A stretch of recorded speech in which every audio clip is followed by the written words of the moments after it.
For decades, cybersecurity relied on the concept of a physical perimeter.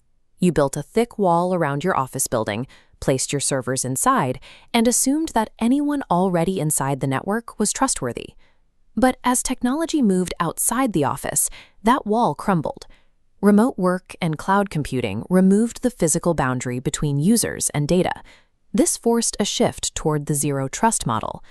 Zero trust is a security framework built on the principle of never trust, always verify, meaning the system treats every connection as a potential threat until it is proven otherwise. Because there is no longer a physical building to defend, the focus has shifted to the individual. Your digital identity, the unique representation of who you are in a system, now serves as the security perimeter. It is a boundary that travels with the user, regardless of their location. Digital identity applies to non-human entities as well.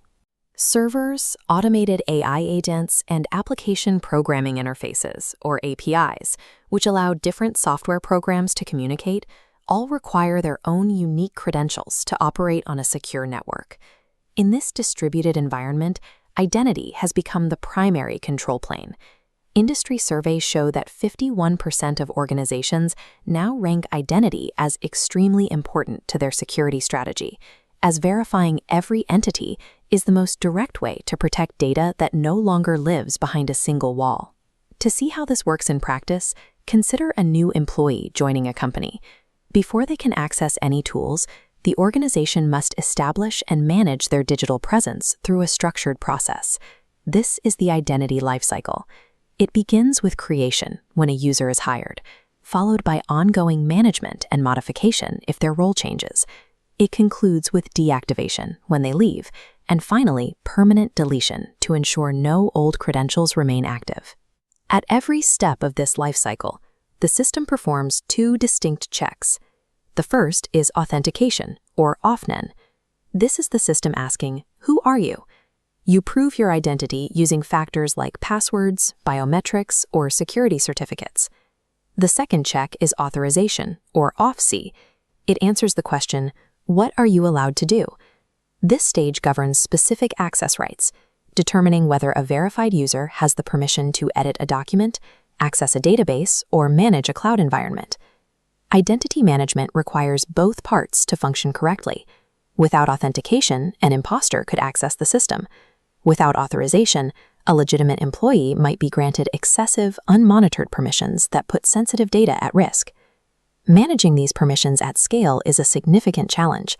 A large enterprise uses thousands of individual software applications, making it impossible to assign specific access rights to every employee one at a time. Organizations solve this using role-based access control, or RBAC. This follows the principle of least privilege, which dictates that a user should only be given the absolute minimum access required to perform their specific job.